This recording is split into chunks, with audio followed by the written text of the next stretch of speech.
Hello guys, in this video I'm just going to explain how to upgrade your PlayStation Plus because in US, South America and North America, the new PS Plus is launched.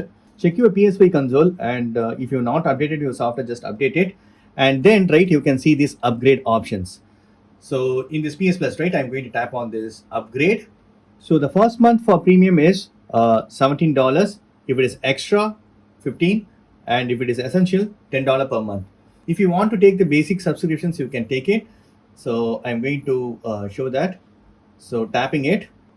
So I'm going to take basic. Then I'm going to upgrade the PS plan as well. So already I have money in my wallet, so automatically it is deducted. If you don't have money on your wallet, right, you need to add your credit card or debit card or even PayPal so that you can purchase this PS Plus. So confirm purchase. So welcome to PS Plus Essential. Super cool. Return to PS Plus Hub. Super cool, right?